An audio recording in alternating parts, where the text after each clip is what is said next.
So, welcome back to Culz Interviews. Today, continuing with our Billy theme from last episode, we are going to talk with all things Billy, the podcast, and Michael, the host. I'll turn it over to him and let him introduce himself and what he does. Good. Thanks, Keegan. So my name's Michael Anthony Giudicissi, and about a year ago, I started a podcast, All Things Billy the Kid, actual true audio podcast. And I found it was a lot easier to get people to listen when they could watch, and so we moved it over to YouTube, and it's been going for about a year now, and it's been great fun getting to build the audience and get to know people and do all the research, put stuff together so you can have a show because it's a pretty narrow topic to talk about, a couple times a week for a year. So that's how we got here. Yeah, no, and I just watched your 1 year anniversary show, so congrats on that. Thank you. Yeah, that was a big deal. I When I started, I wasn't trying to make it a week, much less a year. Yeah, no, Billy's definitely one of those topics where I think you start going in and you're like, it's pretty set in stone. And then the more you go, there's just so much of the world. And I know you've talked about that a little bit on some of your podcasts where there's just so much of just the environment of Billy the Kid. Mhm. What kind of got you interested in Billy? Well, for me, it was Young Guns way back in, gosh, I think it might have been 1988. I was dating a girl, Eileen Mangano, if she's out there. Hey, Eileen, I hope you're doing well. And she was in love with Kiefer Sutherland, or less about Billy the Kid or Young Guns, but that was her guy. And I was not into westerns at all, but she just demanded that we go see this movie. And I remember sitting there in the theater, and you start watching it, and then they call this kid Billy, and then it's Billy the Kid, and I go, wow, I don't know any of this. Is this really true? And so it sparked my curiosity mildly. And then the next Young Guns movie came out a few years later, and then I was hooked. Then I was buying the books and reading the articles and traveling to New Mexico, and that's the thing that got me to move from New Jersey to New Mexico back in 1996, and I've been here ever since. Yeah, no, New Mexico is wonderful. We're up in Colorado, Mhm. but for most of my childhood, we'd spend every September in New Mexico. Oh, And nice. so, yeah, it's a beautiful area, really good food. When talking Billy the Kid, and I really like your show because you're not against Brushy Bill and John Miller, even though it seems like you don't believe that they were Billy the Kid, you still discuss that history. And that's something I've tried to do on our channel as well. And it just seems like it's very divisive, if that makes sense. Yeah, you've noticed, huh? Um, yeah, so I'm not a believer in either of those guys. I'm not a believer for the most part that Billy had any chance of getting away from Fort Sumner, and even if he went and lived in anonymity. But I'm open to the possibility that he could. Um, what I'm kind of a stickler for is facts and evidence, as opposed to just rumor and innuendo and opinion. And so when I'm putting an episode together, I look for the facts. I look for documentation on stuff.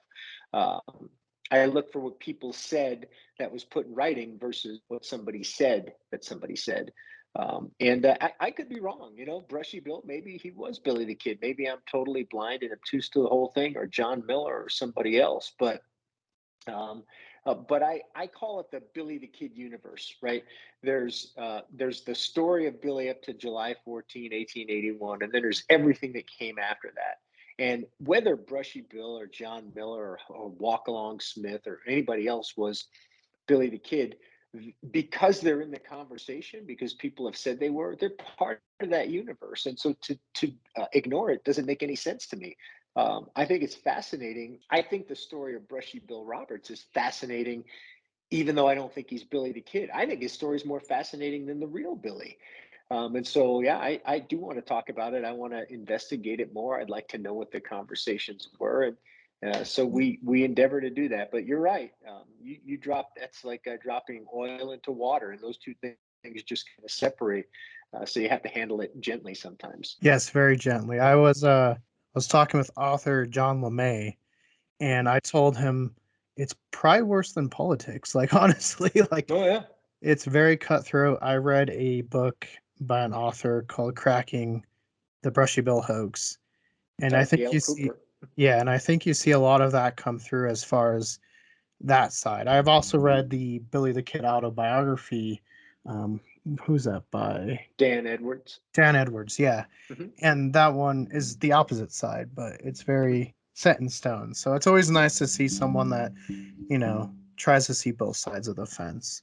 Have Yeah. you personally been out to like Heiko or Hamilton? I have been through Heiko a couple times. I've never spent really any time there. I have not gone to see the Brushy Bill grave in Hamilton. I think most people know that the popular grave that everybody visits is just for show.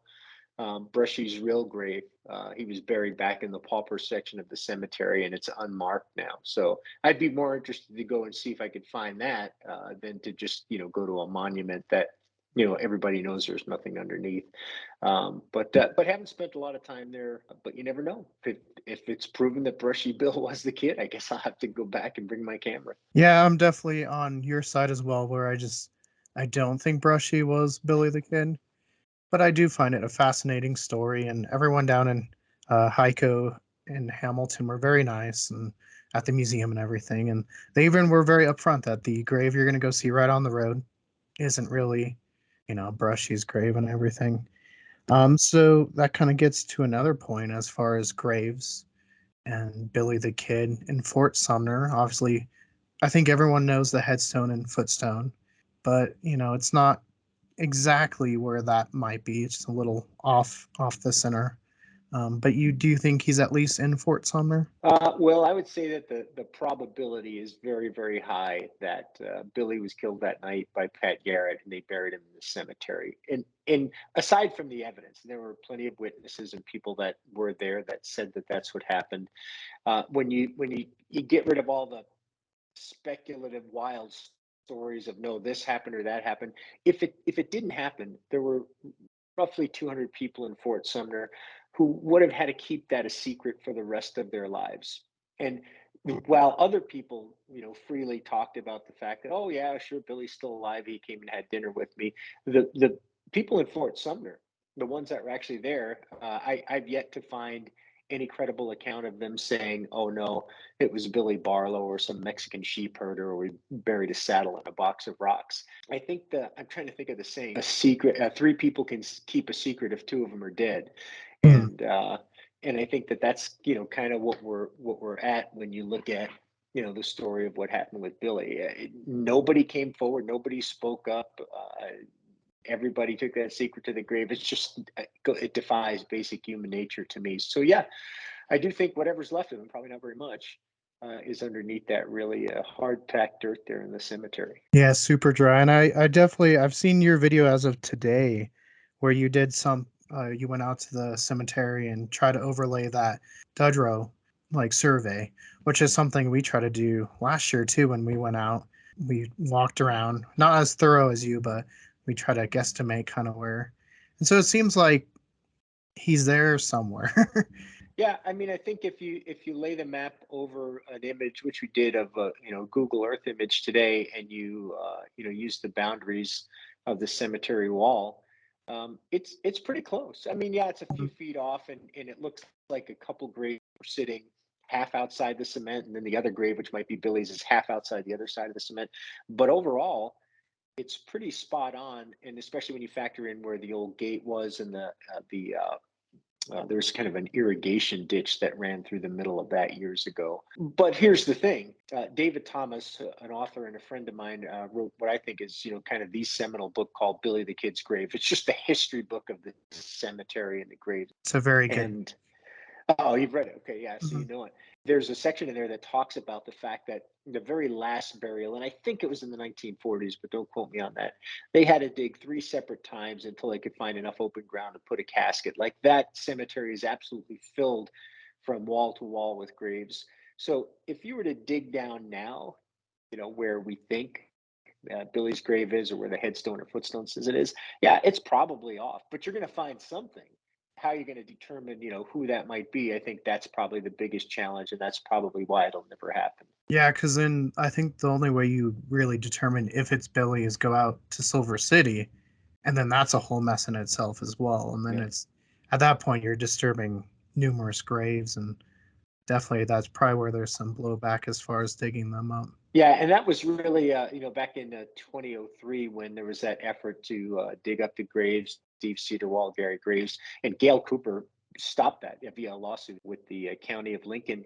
But they couldn't get to Billy's grave. They couldn't get a judge to allow that. But essentially, the judge abdicated that and said, "Well, go get me something to compare the DNA to, and then I'll reconsider this." And they went to Silver City, and for exactly the reasons that you talked about. There's really no determination that Catherine, Billy's mother, was underneath the headstone where she is now. The cemetery has been moved. And so, at this point, it's such a wild goose chase that I doubt that anyone will ever dig up any graves, and I doubt if they do that it would ever prove anything conclusively, because of the fact that graves have been moved, headstones have been changed, those kind of things. So, and I don't really see much of an appetite amongst people other than maybe us that really want that to happen. Yeah, I mean, there's part of me that's like, man, I really like to know.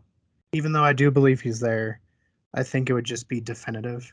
But at the same time, I'm like, I'd feel bad if we dug up like 10 graves and none of them ended up being Billy. Yeah, and those were 10 human beings, right? And they have 10 families here today that don't want their relatives' remains disturbed for some, historical kind of wild goose chase. And that's what prevented Billy's body from being moved back in 1960, 61, when Lincoln County was, kind of filed suit against Abaca County to bring his remains back to Lincoln.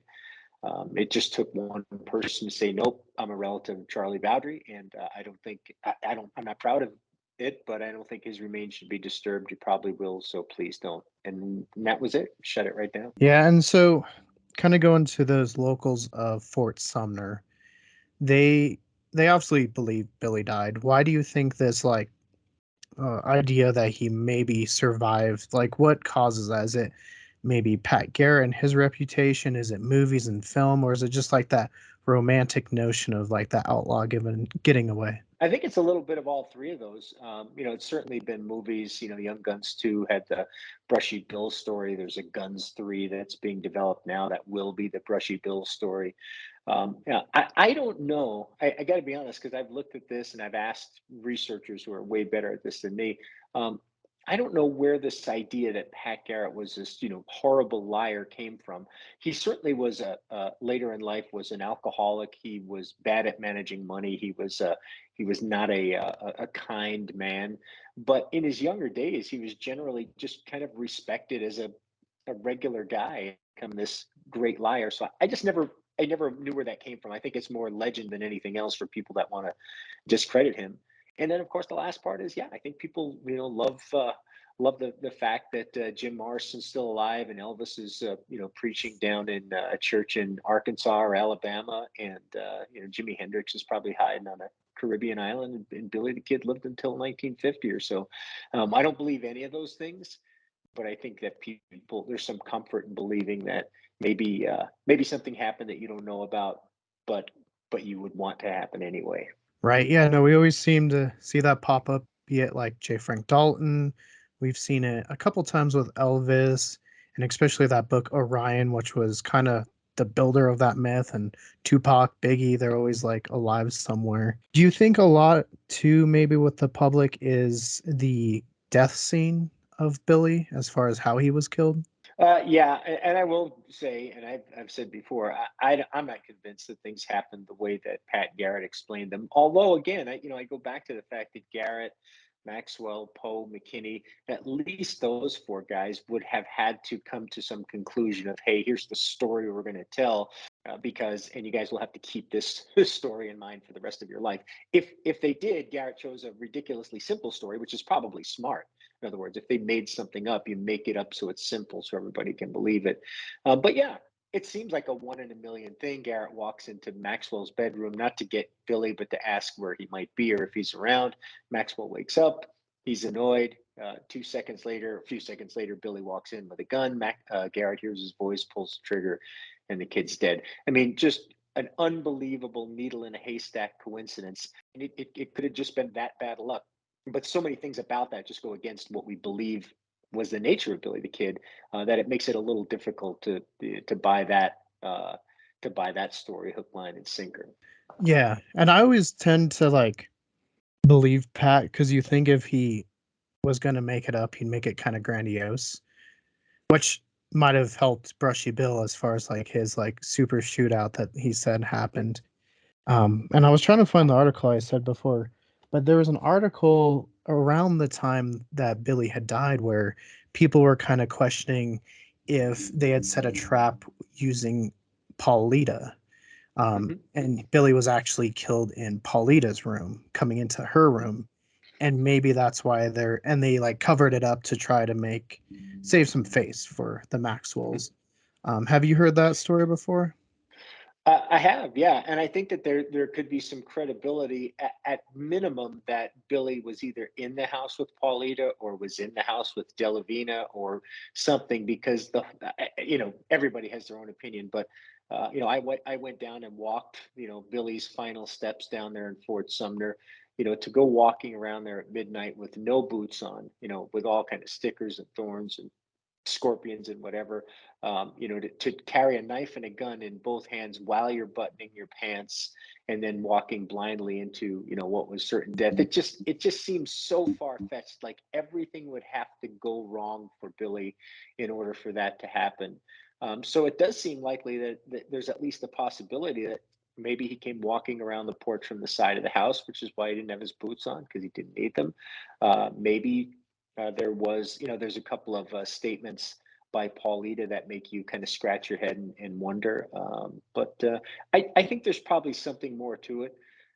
I don't know if it's dramatically different than what Pat Garrett told, but we're never going to know, and we just have to be okay at this point with saying anything else is just going to be an opinion. Yeah, no, at some point, like it's kind of lost to history, but perhaps there's some intrigue to that. Sometimes I look at that with Billy the Kid pictures. Obviously, we just have the one tin type, but then there's been a couple other ones that are at least showcased in the museums and stuff. Do you think that I know obviously you gotta have provenance to show it's Billy, but at the same time, do you think that one picture is kind of more of a romantic thing than having a bunch of pictures of Billy? Well, yeah, I could see the allure of people saying, "Oh, there's just that one," and even though we know it's not a great photo of him because his contemporaries said so, that's it. This is the guy, and you're never going to find another one. But with that said, for a guy that died at I don't know anywhere between 19 and 25, we don't really even know how old he was. I think it's pretty likely that Billy sat in front of the camera another time or two, and I think it's very likely that some of the photos that we've looked at, and there's dozens and dozens of them that people purport to be him. I think probably one of them is, but which one, without provenance, we're just not going to know. The bigger challenge, I think, is that people that want their photo to be Billy, on top of everything else, they absolutely want their photo. So they work backwards and they go, okay, this is Billy the Kid. Now I'm going to start finding reasons to prove that to you, as opposed to looking at it and going, this probably isn't Billy the Kid. So let me find out really quickly some disqualifiers so I can not waste my time. But that doesn't happen. People fall in love with the idea of the prestige or something. So I think there's another one or two out there, and I think we've probably seen them already. I just don't think we're going to know for sure. I think definitely when that one sold for 2.3, definitely helped people want to find that Billy picture a little bit more. I mean, I know there's at Yeah, I least tell. one I talked about, oh, right? With like he was kind of in a dressy clothes, at least mentioned yep. somewhere. Interesting historical footnotes. I think it was Franco George that was mentioned as having a photo of the kid in the 1920s that he furnished to some author to use in his book. But it was almost definitely not referencing the photo that we know of Billy the Kid today. But so far, the trail has been a dead end to find the book, the author, or what Photo Co had. Yeah, it's intriguing. The search goes on. I mean, I wouldn't mind finding a photo worth $2 or $3 million, but Right. I wouldn't mind seeing a photo that had no financial benefit to me, but somebody could say, "Yeah, look, this is the kid." That's the fascinating thing to me. Like the legend, I guess I'm over it. I mean, it's been such a long time that I've been, kind of following this trail. I would really like to know, like, how did he sound when he talked? And, did he like to really whistle and sing songs? And what did he like to eat? Like those mundane things that would make him human to me. Because that for most people, I don't think he's really human. I think he is just kind of this legendary character. But I'm more interested in the person that he was. Yeah, no, no doubt. I think a lot of people kind of see him as the newspapers wrote about him, and you get that quote from Billy where, they start to see him maybe as a human rather than this Mhm. like marauding beast almost going around Yeah, stealing yeah. cattle. And there's so many rumors and stuff built around him, the counterfeit money, robbing places which now we know obviously he wasn't robbing, or 21 men for 21 years, which obviously is made up in the book. There's also some discrepancies. Maybe how did he escape Lincoln? Do you have any thoughts on at least your opinion on how you think he did it? Well, we did a reenactment, kind of a first-person reenactment in the courthouse a few months back with Brandon Dixon, who's a tour guide down there. And the intent was to run through all the scenarios of how Billy actually shot his way out of the Lincoln County courthouse. Did he get Bell's gun? Did Was there a gun left in the outhouse for him? Did he wrestle Bell and get a different gun? Again, this is not something that we're ever going to know. So really, just use deductive reasoning and go. To me, based on the way I see things, this is the most likely way that it happened.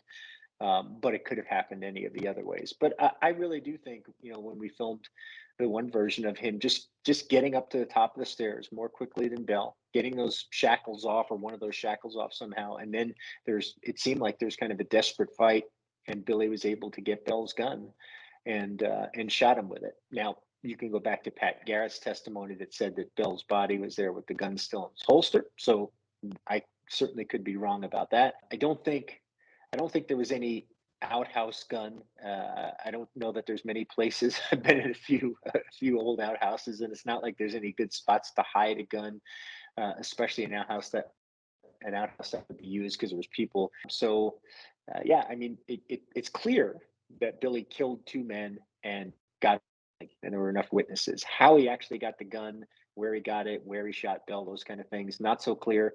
And I don't want to be callous and say I don't care, because I don't mean it that way. I mean, but it doesn't change the fact that it was kind of a spectacularly executed, horrifically violent plan, for a kid that was fighting for his life. I mean, almost unbelievable that he was able to do it against overwhelming odds. And why he didn't just leave New Mexico after that baffles the mind, to me, anyway. Right, and just hang around Fort Sumner. But he definitely picked a good time as far as Pat Garrett's out. Ollinger's away with the prisoners. He's kind of friends with Bell, or at least Bell treats him nice. Is it true that like Bell's skull was like kind of cracked as if maybe Billy hit him with, some shackles? Yeah, so I'm unsure about that. I know that there was a lot of blood at the top of the stairs and then all the way down the staircase, the stairwell. Sophie Poe talks about, seeing that the mopping up the blood at the top of the stairs, and then being reminded when she went down the stairs, because she's trying to clean this blood off the wall. So whether that was just from one gunshot or some other struggle, which seems like there probably was, then yeah, I would imagine that it was pretty brutal scene. And just being in that, like, I'm filming it first person, so I got the GoPro on my head, and I've got the shackles on hands and feet and those kind of things. But you could just almost feel the desperation of, like, I'm dead. If I don't kill this guy, I'm dead. My life is over. I don't even know, if I kill this guy and manage to get a gun, if I'm going to survive a shootout with Ollinger and any other deputies. But it felt really, really hopeless. Um, and the fact that Billy was able to pull it off was kind of incredible. Based on the situation that he was in and the odds that were stacked against him. Yeah, no, and definitely kind of made Billy the Kid. And a lot of people say perhaps had he been hung then, he would have been a footnote. Like we would have read about him, but definitely not to the mythology that we've seen grown around since. And another kind of spot in Lincoln, just a little bit down, is the Brady kind of ambush. Do you think that was planned out, or, maybe just they're in town and it's just the wrong time for Brady, right time for them kind of deal? Yeah, no, I really do think that was planned. I don't have any inside info on that. It seems to me, if you're going to kill the legally appointed sheriff of Lincoln County, who's also a deputy U.S. Marshal. That's not the kind of thing where six guys walk out and go, "Hey, there's Brady, let's kill him." There was at least one regulator. I might be wrong. Francisco Trujillo, maybe, that testified at some point that he heard McSween make some sort of offer, a bounty, I guess, on Brady. Brewer was not involved, who was the captain of the regulators, and so I think that goes to show that there were some uh, more mature heads that probably didn't agree with it. But I mean, at that point, with Tunstall in the ground, and even after the regulators had killed Morton, Baker, and McCloskey, I just I don't see. I think it was a very unwise decision. It turned the tide of public opinion against the regulators, and ultimately just led to their demise and the demise of Alexander McSween. Yeah, I definitely think as you read about it, that's definitely the tipping point where people start to lose faith in them. I don't know if like it went to court in like Lincoln, people might have still sided with them, but they definitely were against that, it seemed like. But I mean, definitely a lot of corruption going on, perhaps on both sides, you know. Just like today. Yeah, right. Yeah. No, I mean, money's involved, people want it, and they'll kind of do anything to get it. I think a lot of times the house gets demonized, but it's not to say that, McSween and all of them were angels either. Is it true like McSween wasn't maybe Tunstall's partner, but kind of maybe trying to get a little bit after Tunstall was killed? Yeah, it looks like McSween was not a financial partner in the store or the ranch, although he may have been in the bank with John Chisholm. But I think McSween, was a shrewd character. I had never thought of him as a bad guy until I talked with Drew Gomber about a year ago. And Drew Gomber, his opinion was Alexander McSween started the Lincoln County War, and the responsibility for it rests on his shoulders. He brought John Tunstall. He talked Tunstall into this venture, this mercantile and this cattle ranch. And McSween had done a lot of work for Murphy and Dolan. He knew, I would imagine, he knew at that point the desperate financial straits they were in. He collected some of the Fritz insurance money and did not immediately turn it over, and so to probate so that it could be distributed. So I think McSween. I think if we could resurrect him and say, "Hey, you're kind of a jerk. Would you do anything different?" I think he probably would say, "Yeah, you know what? It didn't work out exactly the way I hoped, and my reputation didn't stay as intact as I thought it would."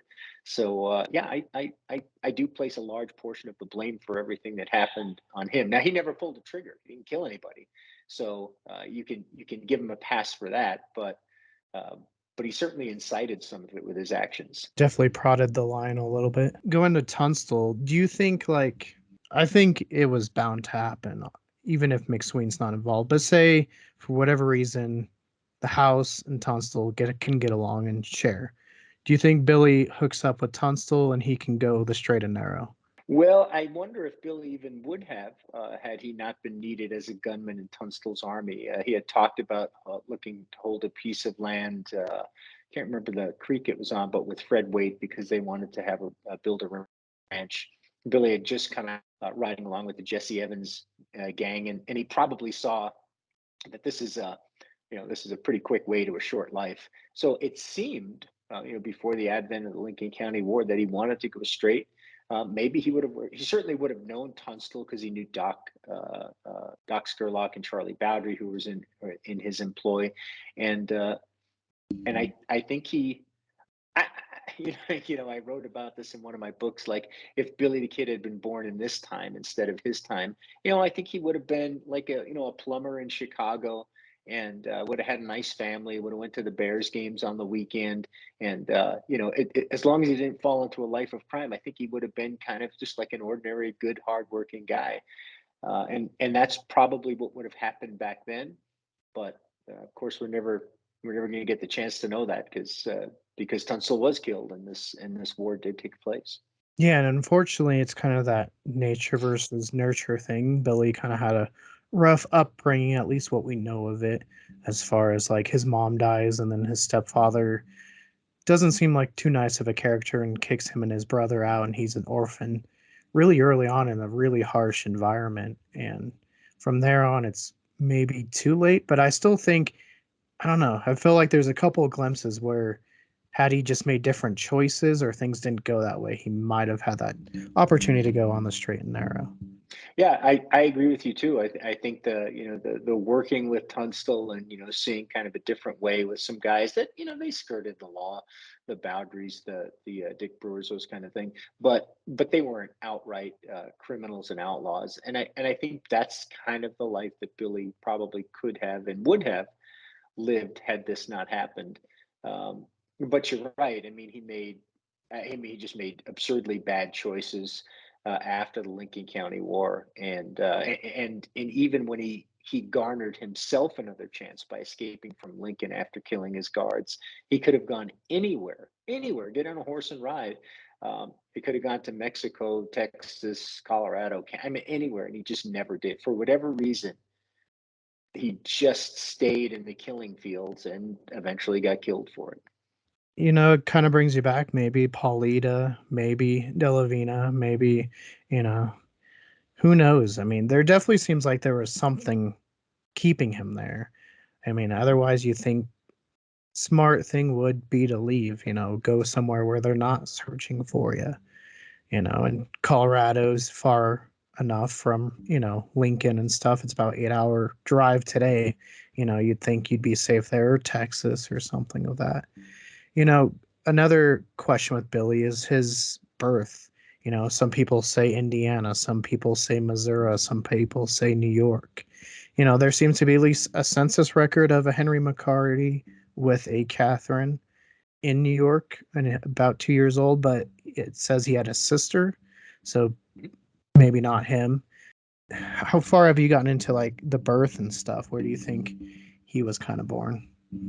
Yeah, so the answer is I don't know, and probably in the in the role that you're in, it's similar to mine, where people tell you stuff behind the scenes that you're not allowed to talk about. But the thing I can tell you is that there's some pretty promising evidence right now that I can't talk more about, that if it's true, and there's a significant amount of factual data and evidence. It's not just somebody saying it. If it's true, I think we'll figure that mystery out here in the short order, or probably in the next 6 months. Um, and it won't exactly be any of the places that you talked about. It might be somewhere close, but it wouldn't be exactly those. But if not, yeah, I don't know. Did Billy ever tell anybody that he was born and raised in New York? Brushy says he did, because he was trying to throw people off the trail. But I don't know that there's any real documented, first person account where somebody says, yes, Billy told me he was born in New York City. There might be. I just don't know about it. Yeah, for me, I mean, I definitely understand. Sometimes you have something and you're like, oh, I want to tell people, but you want to respect the people doing the work and stuff. And you're just like, all right, I'll wait a little bit. But yeah, no, I understand. We're doing some stuff with his brother, because his brother ended up moving up to Denver and died. And we've kind of been searching to see, because his body was donated to just the medical school, and what happened to it. Is there any piece of, Billy's brother anywhere in Denver still?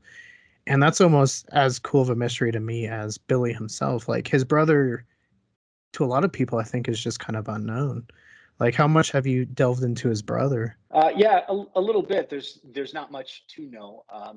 Interestingly enough, I got pretty sick over the holidays, but I had an actor friend of mine in town, and we had been working on developing a short film. The script is finished, about 12 pages, of that fateful meeting between Pat Garrett and Joseph Antrim at the Armijo Hotel in Albuquerque in 1882. Totally kind of unplanned, but just a happenstance. Nobody knows what was said, but as a screenwriter, I just went and wrote what I think may have happened. But yeah, I mean, Joe, we know so little about him. We know he was in Colorado, but there at least were a few times that he was back in New Mexico in Albuquerque. So he was not a stranger to here. Did he have, was he married? Did he have a son? Was it a stepson? There's a family, connection there? And if that's the case, is there DNA from Joe Antrim's line of the family still out there? Yeah, I don't know.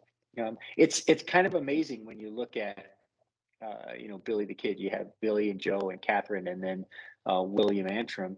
That the only one who really can't do us any good is the only guy that we have, a lot more information on. That's William Antrim, because he wasn't a blood relative, Mm. but he was around for a while.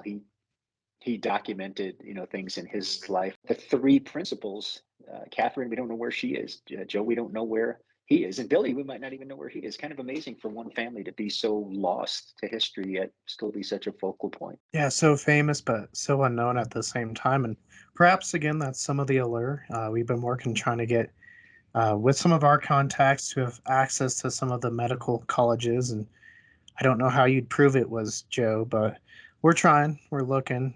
I definitely think it's interesting, and it's always interesting to me. You have a reporter interviewing him and doesn't ask once about Billy the Kid. It's crazy, right?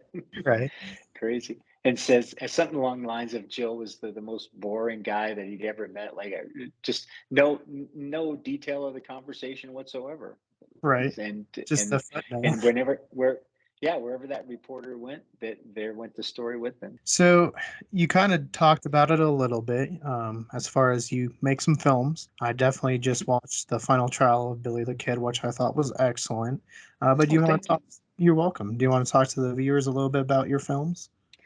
Yeah, sure. I mean, I'm a pretty new and beginner filmmaker. I've made three feature films. I have a fourth one, a documentary on Billy the Kid. That's it's murkily in post production. I'm not quite sure what I'm going to do with it. But the first one I made was Billy the Kid in the Lincoln County War, kind of a docudrama, very experimental, no script. Um, Totally unscripted film, all improvised by the actors who had to study their characters, and it was very rough technically.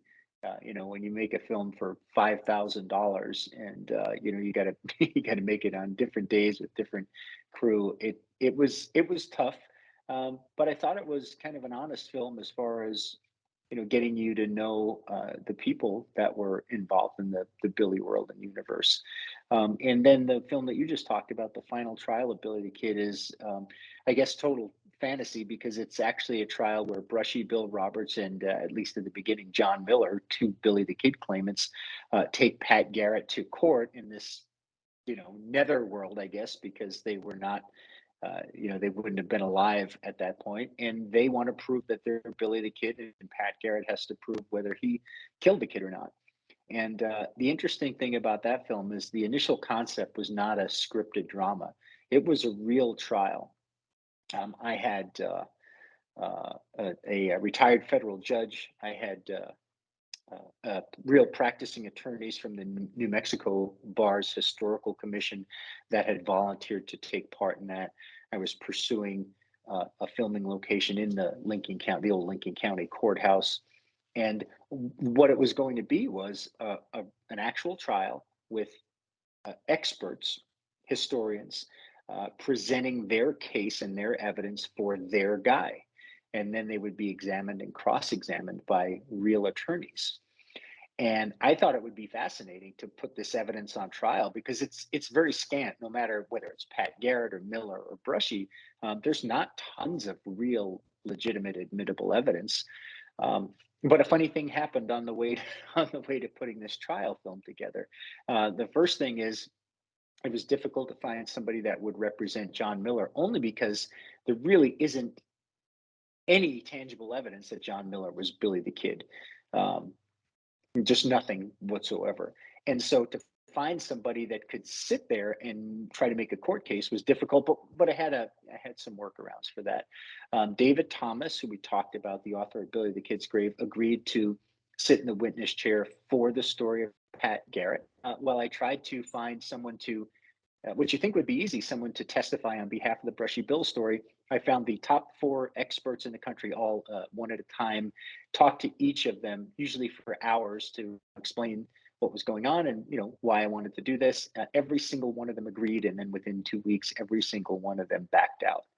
Oh wow. And they would be names you would know, authors and publishers and those kind of things. And nobody would sit in the Brushy chair in Hmm. the end.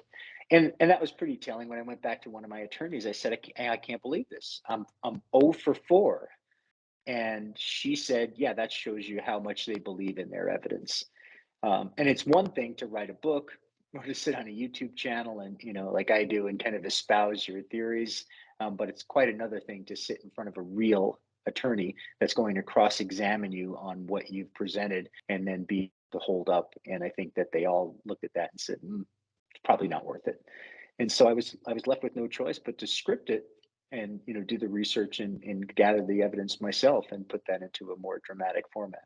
So that kind of leads me onto a side tangent, but that's really kind of interesting that these brushy experts just didn't want to do it. Is that, do you think too, because Brushy's been out there kind of spouting he's Billy the Kid even before Morrison shows up?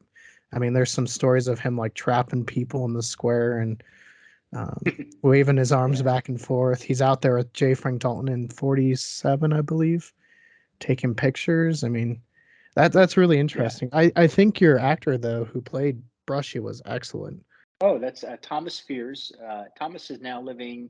He's somewhere down, like temporarily in Central America, but he lived in Denver, Okay. and he came down for the filming. Yeah, he was great. Put in a lot of work to get the characterization down.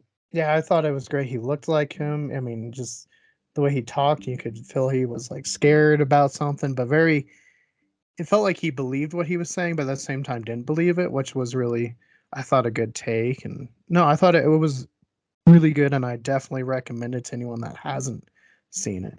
Thank you. Yeah, yeah. Please, you can go watch it on Tubi TV. You can watch it free on there. You can stream it on Amazon. It's on a couple other networks. I'm not even sure, but Tubi is the place to go watch it and yeah, enjoy. Besides the films, you've also written some books. Back to Billy. Do you want to kind of tell the viewers what's about? Yeah, so the concept for Back to Billy was, I mean, I kind of ripped from the, the headlines of my own life of some, middle class nobody from New Jersey that becomes fascinated with the story of Billy the Kid by watching Young Guns, right? All me right there. And then eventually travels out to New Mexico, because he's got to see the sights. And I will tell you that that's where my life diverges from this character, Martin Teebs, because he goes to New Mexico and he falls back in time, via this book that he's purchased, and he's all of a sudden back in 1878 on March 31st, the night before Brady's going to be killed, and everybody knows him already. Like he's never. This is like a total shock to him, obviously, but he's friends with Billy the Kid. The regulators know him. He got a beautiful woman, and so the story just continued. I wrote that first book. I started it before COVID, and I got halfway in. I'd never written a novel before, and I just stopped. It was just ponderous. It was so difficult for me to write. The screenplay was much easier, and then COVID hit, and we couldn't make movies, and so I picked it back up and went back and finished it, and released that book.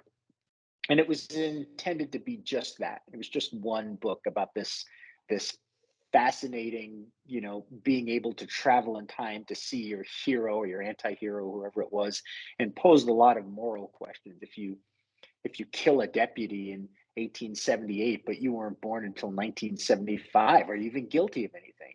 If you're having an affair with a woman who's 24 years old in 1877, and she's pregnant with your baby, is it cheating because your wife's not even born yet?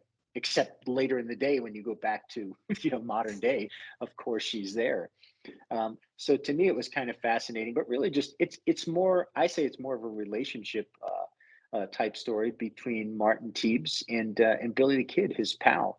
And they couldn't be any more unalike. Martin Teebs is a guy in his mid 40s, kind of a little bit taller, big guy, a little overweight. Not never fired a gun, those kind of things. And Billy the Kid is this scrappy young kid who can take care of himself and isn't afraid of anything. And somehow they fall in with each other.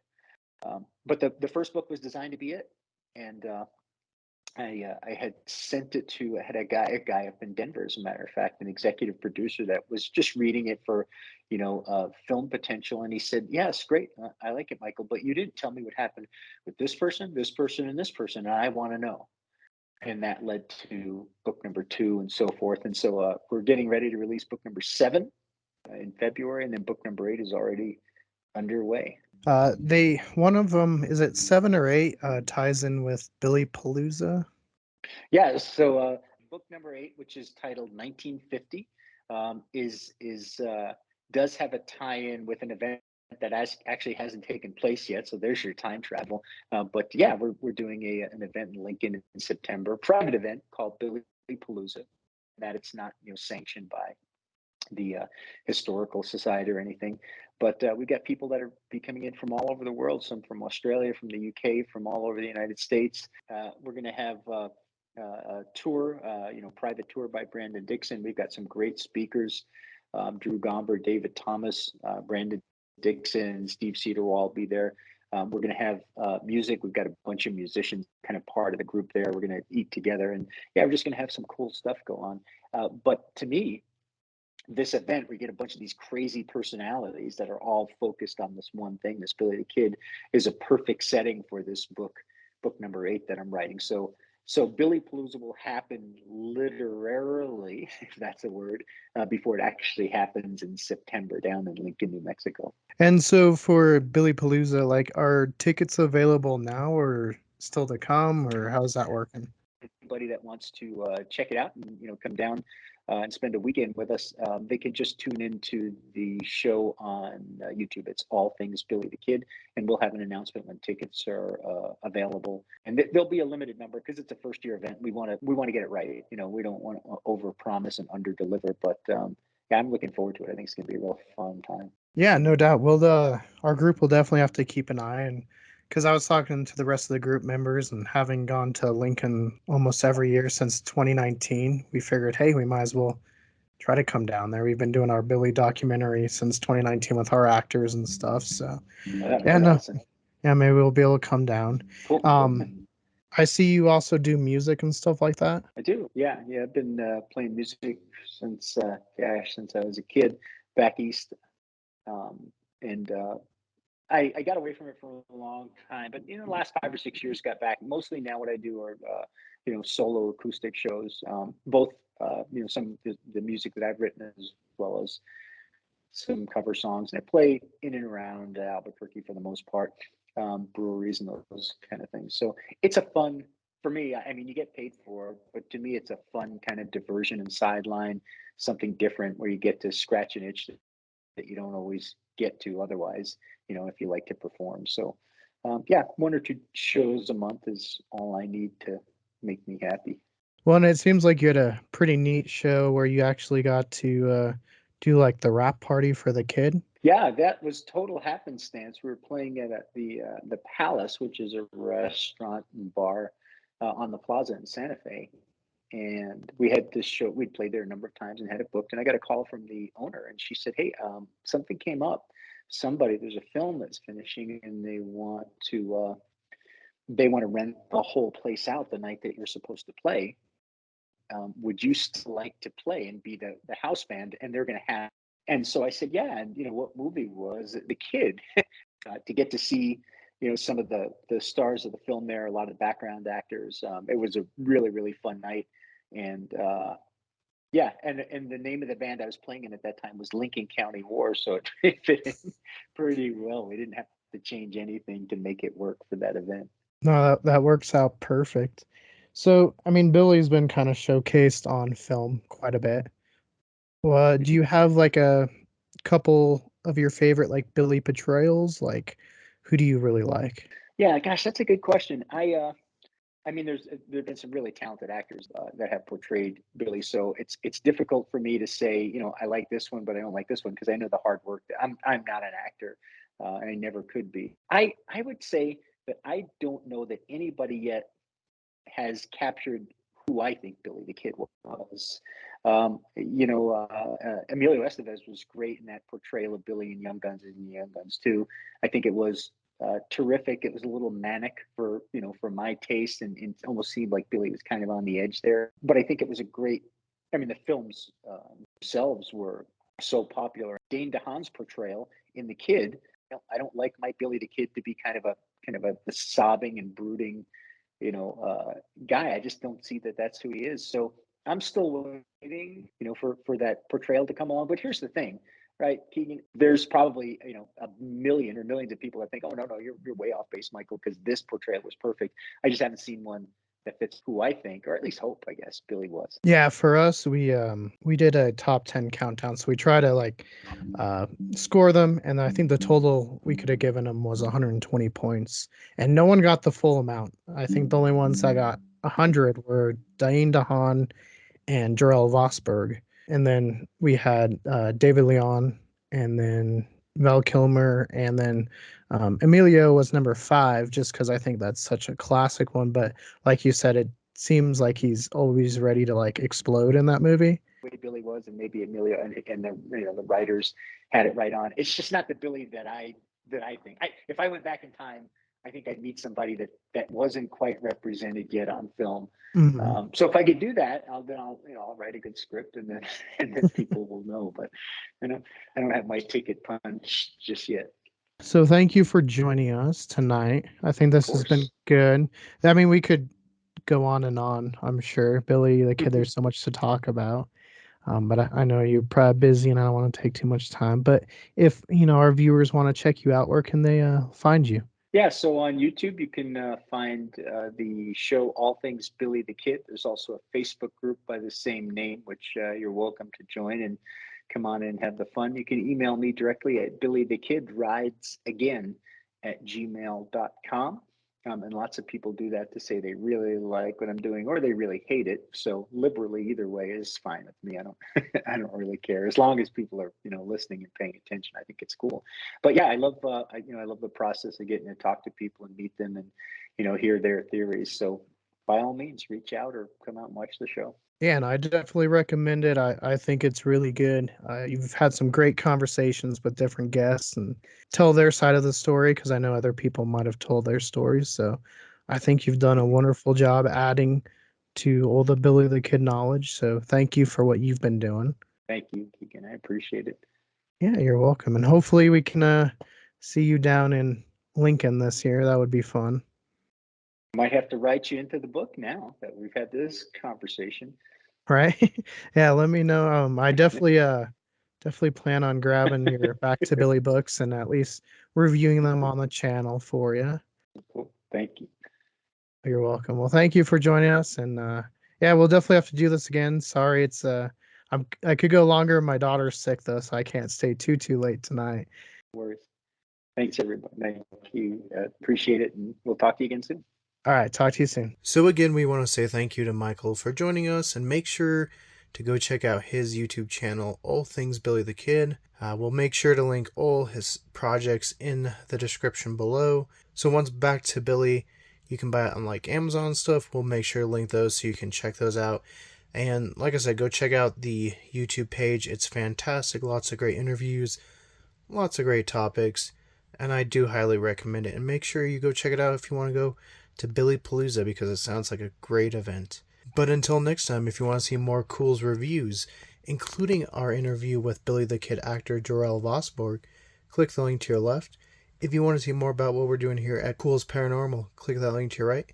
And don't forget to hit that like and give us a subscribe. And let us know, have you either read Michael's books or seen his films?